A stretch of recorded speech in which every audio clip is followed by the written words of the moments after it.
और एक बार उसी खबर की तरफ बढ़ेंगे जो कि कुछ देर पहले हमने आपको दी थी कि पुंछ में भूस्खलन हुआ है। पुलिस चौकी पोशाना इलाके में भूस्खलन हुआ है, तो लोगों को किस तरह से एहतियात बरतने की जरूरत है क्योंकि मलबा अभी हटाया जा रहा है। ज्यादा जानकारी के साथ संवाददाता पुंछ से जुड़ रहे हैं मुनीश बताइएगा, क्या मलबा इस वक्त पूरी तरीके से हटा लिया गया और कितना वक्त गुजरा है भूस्खलन हुए?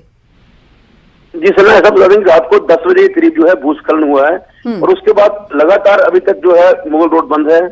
और मुगल रोड पर जो है सुरनकोट की तरफ से बेराम गला जो पुलिस चौकी है उसकी आगे गाड़ियों का भी जाने की इजाजत नहीं है।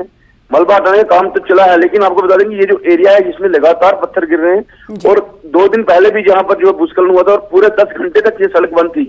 10 घंटे के बाद भी एक तरफा जो है गाड़ियों की खोली गई थी, लेकिन रात को फिर जो है भूस्खलन होने के कारण जो अभी भी सड़क बंद है और लोगों को यही एहतियात बरतने के लिए कहा गया कि कोई भी जो बैरांगला से आगे ना निकले जब तक कि वहां से जो है सिग्नल नहीं मिलता, क्योंकि ये जो एरिया है इसमें लगातार जो है पत्थर गिर रहे हैं। और मुगल रोड अथॉरिटी से हमारी बात हुई थी तो उनका ये कहना था कि हमारी जो है मशीनरी है और जो लोग हैं वो काम कर रहे हैं, लेकिन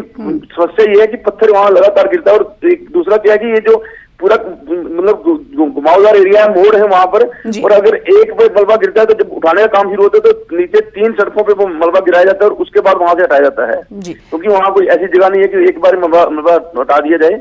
और इसलिए इसमें टाइम लगता है। और आज भी यही लगता है कि इसमें भी अभी टाइम लगेगा इसको मलबा हटाने की, तो सड़क को खोलने में। मुनीश, ये बताइएगा, अभी यातायात जाहिर सी बात है प्रभावित है क्योंकि सड़क जाम है, तो कितनी गाड़ियां दोनों तरफ खड़ी हुई हो सकती है अंदाजे के मुताबिक?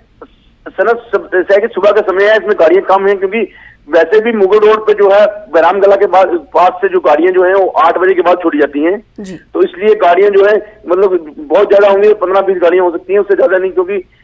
लोगों को पता है कि सड़क लेट खुलती है तो इसलिए लोग देरी से वहां पे आते हैं। जी, तो इस मार्ग का इस्तेमाल लोग ना करें। न्यूज़ 18 ये आपको खबर दे रहा है कि पुलिस चौकी पोशाना इलाके में भूस्खलन हुआ है और अभी भी ये भूस्खलन जारी है। मलबा हटाने का काम भी जारी है, लेकिन इसमें वक्त लग सकता है। बहुत शुक्रिया मुनीश हमारे साथ जुड़ने के लिए।